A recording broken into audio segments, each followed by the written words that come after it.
Welcome to the Core Cultivation Podcast, where we break down the moves that matter most for your mental and physical well-being. I'm Marcia, your wellness architect with a mic, a mat, and a mission, and this is where coaching meets real life, so you can commit, own, rest and reflect, and engage your way to better health. Before we get started, please remember the information shared here is for educational purposes only and is not for formal medical or mental health advice. Always follow the guidance of your licensed healthcare provider. If you're in crisis, please dial 988 or go to your nearest emergency room. By listening, you acknowledge that you are responsible for your own mental and physical well-being, and you release Psychor Fitness, me, and any affiliates from any and all liability. Let's get started. Hey everybody, it's Marcia, your wellness architect. Good to have you back with me on the Core Cultivation Podcast. So today I'm going to talk about something that, in my opinion, does not get enough airtime this time of year. And that is the emotional heels of the holidays. The holidays have all the festivities around them, the lights, the movies, the hustle and bustle, the shopping, the food, the gatherings, the parties, the concert, all of those different kind of fun, warm fuzzies. But not enough people talk about the hills, the emotional difficulties, the emotional humps and hills we have to climb up, slide down, grind our way through and over, and sometimes get stuck on or between as we're navigating the holidays. So, from the holiday excitement, all the lights, the glitter, the glam, to the lows that creep in once it's all over, I wanted to take a moment and just acknowledge the emotional roller coaster that the holidays can trigger.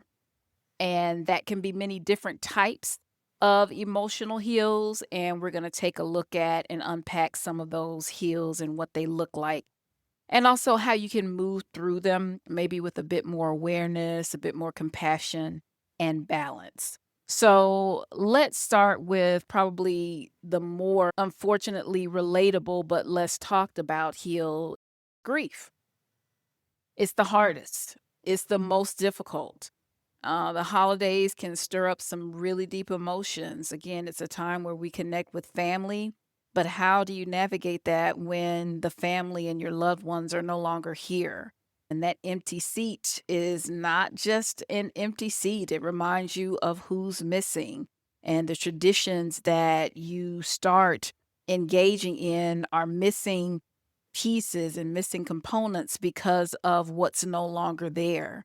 And it could also be grief, not just around the loss of a loved one or somebody, but also the loss of what's no longer there. So maybe you're coming out of a broken relationship, a divorce, and that's going to trigger some grief. You know, everybody's still here, everybody's still physically present and alive, but that family unit, that marital unit is not there anymore. And that can trigger a sense of loss and a sense of grieving. Traditions that you once used to do and hold with individuals are no longer there, or simply just realizing that things just aren't the same anymore. And so, whether it is an actual person that you've lost or the way that you are living is not what it used to be. Sometimes it's about grieving what you wish it was.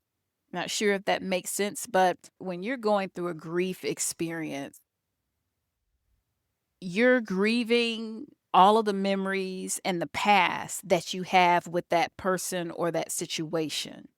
But you're also grieving all of the things that you expected to have in the future with that person or in that situation. So there are a lot of kind of anticipated future memories, future visions, things that you had planned out that you expected to have happen and are not, it's not going to happen anymore.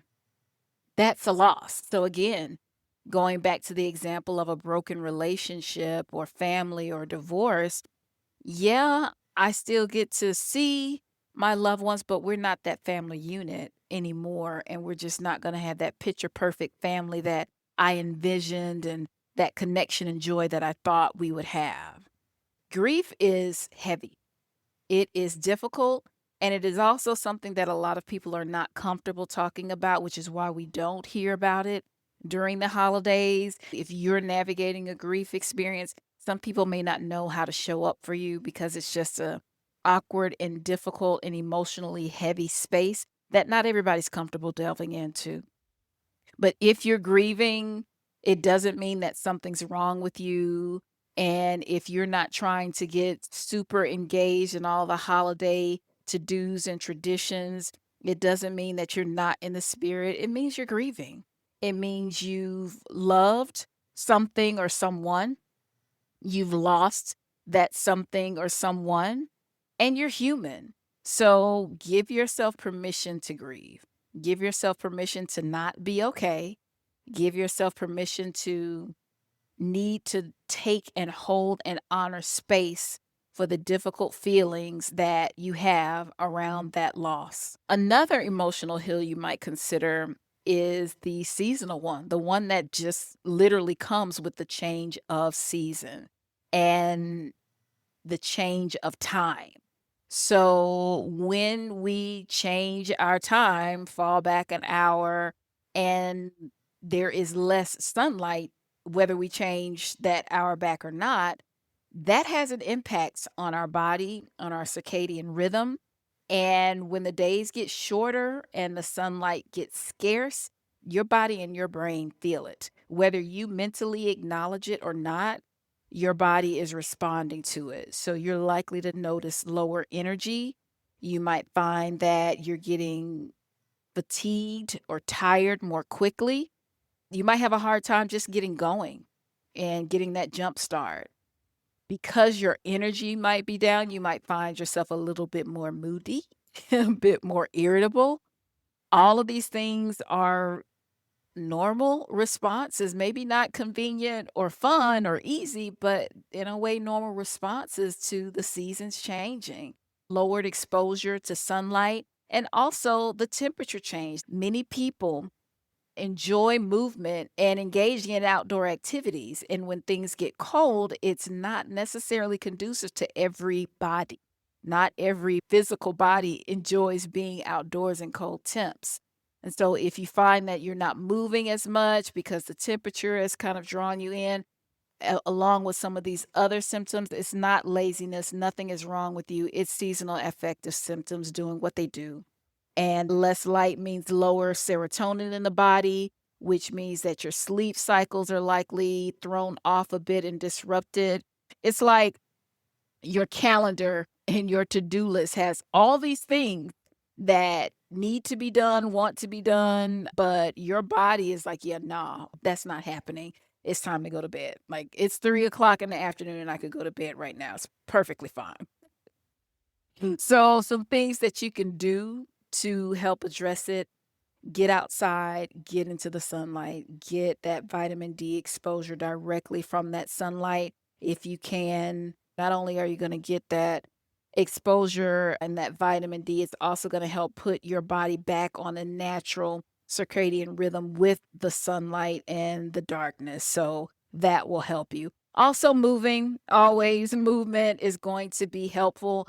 Even if it's a brief amount of moving, it can help with stress levels, and that can also help with sleep. So keep that in mind if you're experiencing some sleep difficulty. And also try to connect with folks.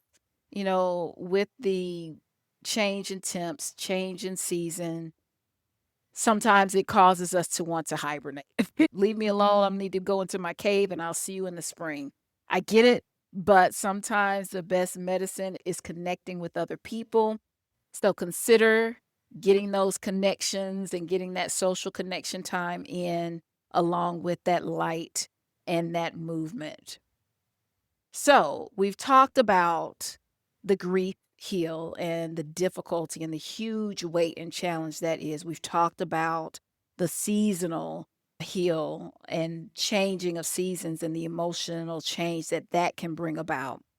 There's also the straight up high and low of the holiday season. The holiday season is such a hyped up time of year full of family traditions and all of these different expectations of love and family, togetherness and harmony. And we've got all sorts of special shows and movies, things that only present themselves during this time of year, not just media, but it could be concerts and music. I enjoy a lot of Christmas concerts and musical and art and creative events this time of year that, again, they only come this time of year. And so for me, it's like, oh, I want to go see this group and I want to go see this group. And it only happens now. And if I can't, so you've got all of these different holiday highs,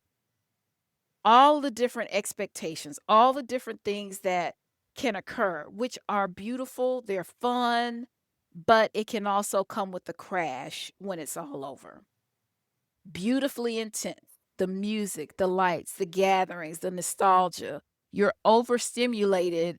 It's not bad stuff, it's actually good stuff, but you're getting it in on all fronts. The music, the radio station that's 24/7 Christmas, the 24/7 Christmas channels, the family gathering, all of these different things. And then once we turn the corner into the new year, it's crash, it's quiet, nothing. The lights come down, the house feels emptier, things are quiet, and you're wondering why you feel off. Well, it's the post holiday drop, it's post holiday grief.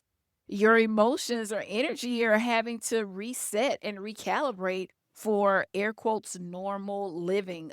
All of that nonstop, ongoing stimulation, all of it just comes to a screeching halt. And you've got to reset. You also have to consider, how is that setting you up as you move into the new year? This is a real thing. Your nervous system goes from way, way up, go, go, go, to wait, what now? Nothing? Okay. So if you feel the crash coming, you want to give yourself some grace, especially if you can look back and see that maybe this is something you've experienced in the past. Maybe anticipate and plan to give yourself a little bit of buffer or cushion to transition from the high to post holiday drop. Maybe plan something gentle for early January, a little time for yourself for that self care to reset. Just something to think about. The goal isn't to avoid the drop, it's going to happen, but if we can transition into it and land softly and transition into our next phase, then that's ideal. Looking from the holiday high to the post holiday crash, we also need to take a minute and acknowledge the emotional stress and roller coaster when it comes to cultural and social and racial stress right now. So, Thanksgiving, starting there. Here's a holiday where we're looking at the origin, some of the origin stories of our country, but at the same time, we don't have many traditions that acknowledge indigenous people on this particular day. And so on one side of the coin, you've got people celebrating, gathering, and connecting. And then on the other side, we've got a group of indigenous people and their story not really highlighted or acknowledged so much.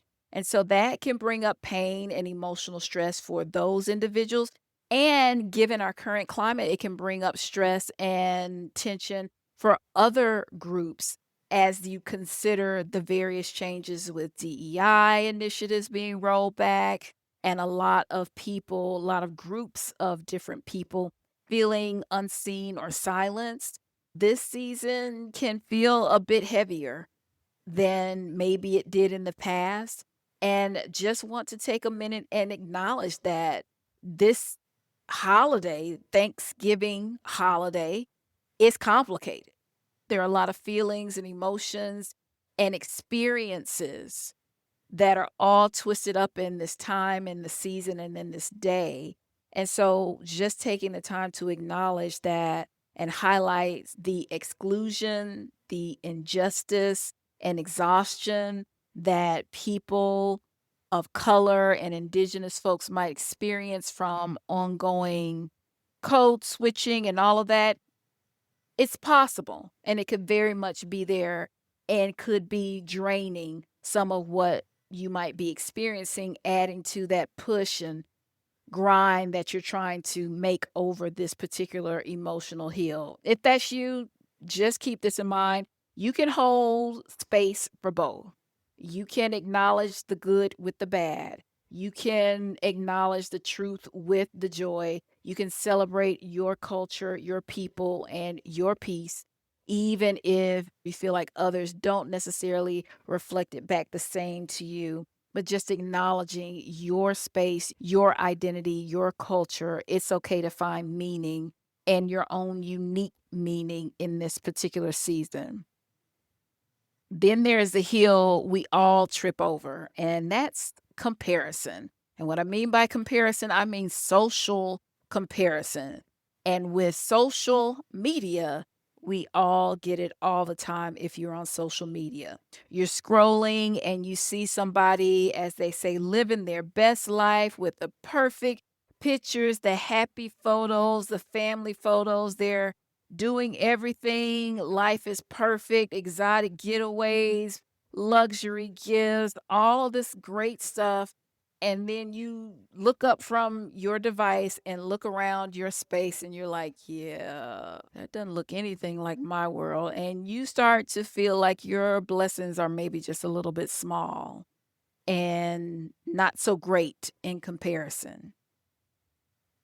Here's a tip. Comparison is going to take away your contentment each and every time. We know this as adults, but we might fall into some of the same traps that we see some younger folks deal with when it comes to their exposure to Instagram and TikTok and other social media. But truthfully, we still compare ourselves to other folks. And so if you find yourself feeling a little down or questioning what you have or feeling that your blessings are maybe a little bit too small, you might want to rethink, what are you doing? Are you exposing yourself and comparing yourself to other people, exposing yourself unnecessarily to certain triggers or social media that's going to put you in a bad place? You don't have to compete with other people for your joy. It's your life. You are living your life, and you're the only one living your life. So you're the only one who's going to be able to determine what's appropriate for you, what you need, and what your joy is. It's personal, it is internal, and it's really nobody else's business. But think about it that way. You define what works for you.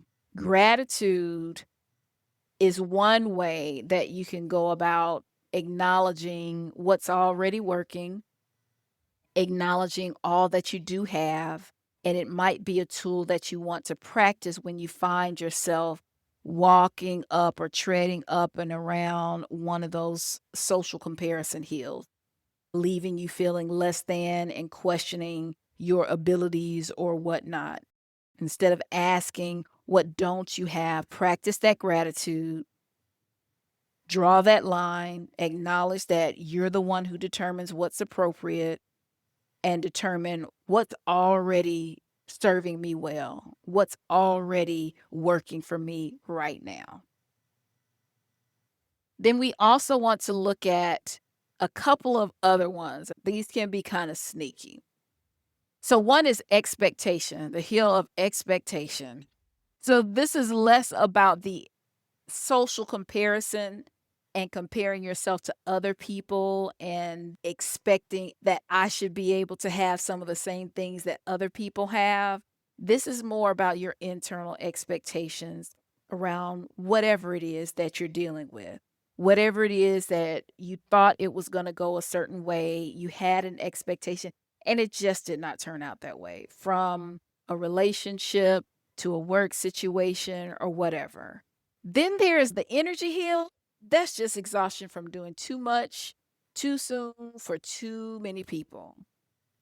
All right, let's just get real. You're doing too much. There's so often times when I will talk with folks and I can just hear the drive. I hear the ambition.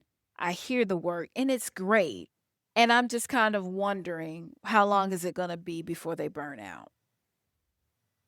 You need to take time and think about what's going to be sustainable long term.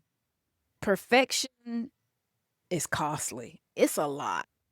And granted, striving for perfection, that expectation, will allow you to reach certain levels that you wouldn't have reached had you not set that expectation or your goal.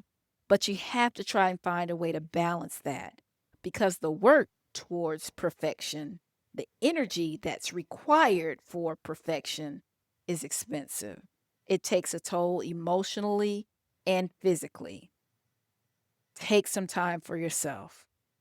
You can opt out of certain traditions that don't serve you. And sometimes doing so is the most peaceful decision that you can make. Just putting that out there. So, how do you go about navigating through all of this? Building that emotional endurance to climb these hills without burning out. So, here are a few things that you can try to do to build that emotional endurance, build that emotional conditioning. And some of this I highlighted in the What's Your Holiday Defense Looking Like episode. But number one, you've got to prepare mentally. You've got to be aware of what your triggers are, what your weak spots are. You got to be prepared, thoughtful, and mindful of what your bandwidth is, which leads to number two. After you become aware of what your triggers are, you got to learn how to pace yourself. You don't have to do everything. You don't have to go to every event. You don't need to attend everything in every event. Just going to let that sit there for a second. There is a air quotes have to that I hear driving so many people's actions. And I see their actions and I see the fatigue. Ask yourself, do you really have to? So, one, prepare mentally, know your triggers. Number two, pace yourself. You don't have to do everything. Number three, get moving. I know I'm a broken record, but movement regulates emotions. It helps bring down your stress level. Whether you are doing an actual workout or you're just stretching, it helps people move that tension out of your body. Number four, reflect. Rest and reflect. Take some time and think about how you have been impacted by your choices, by your activities, by the things that you're planning to do. How are you feeling? Are you experiencing higher levels of anxiety as you anticipate a family gathering, as you anticipate going to a particular event, as you anticipate looking at your budget? What's going on? Think about it, journal, reflect on it, breathe, or just sit still. Give yourself time to hear yourself think. Get back to your basics, get back to your foundation so you can make decisions appropriately and accordingly. And then finally, be intentional about taking care of yourself and restoring. Get engaged in some restorative practices. Try to prioritize your sleep. I can't tell you how many times just this week hearing yet another story on the importance of sleep and getting those hours in between 7 and 9 hours. It varies from person to person, but sleep is important. It's going to help you with everything else and set up everything else for success. Get your sleep, get your water, and get your joy. Get the good feels when you can. Try to be intentional about getting that in. Difficult emotions are real. They are not fun and they are inconvenient, but they will pass. The key is trying to learn how to move and roll with them and give them space to do what they do as opposed to fighting them, which does not work. So, these are some tips that I hope will be helpful for you as you navigate the emotional hills of the holidays.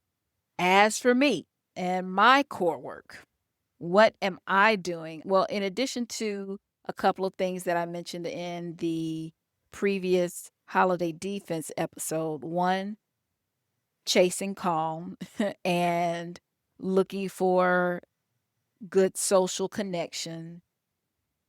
I've also just adjusted expectations for myself and have let go of the idea of perfection when it comes to all the different to-dos and gatherings and all of that. Perfection is great, but it costs. It takes time and energy that I may have, but I choose not to put into it anymore. I want to use that time and energy to be present and to engage in other things. That's the purpose of core work. Commit to your emotional awareness, own your feelings without shame, rest and reflect to stay grounded and engage in what truly matters. So, as I said, peace does not have to be perfect, it just has to be yours. And that, as one of my good friends has said to me for years, I just want peace of mind. And that's what I'm striving for. And that's what I wish for you this holiday season. So as you move through the emotional hills of the holidays, remember it's not a sign that something is wrong if you're experiencing any kind of difficult feelings. It's just evidence that you're human. And that's okay. It's okay to feel deeply. Give yourself space to rest, to cry, to feel all the difficult feelings, and to feel some of the joy and laughter as well. It's okay to have them all swirling around together, even though it might feel confusing. Allow yourself to reflect, allow yourself to breathe. That's the work of wellness. Take care of yourself. Feel free to tap into the Hinged for the Holidays Haven to give you a space to relax, to give you a space to reset and reflect, or join me for some movement on the next Wellness Wednesday. Take care of yourself and keep doing your core work.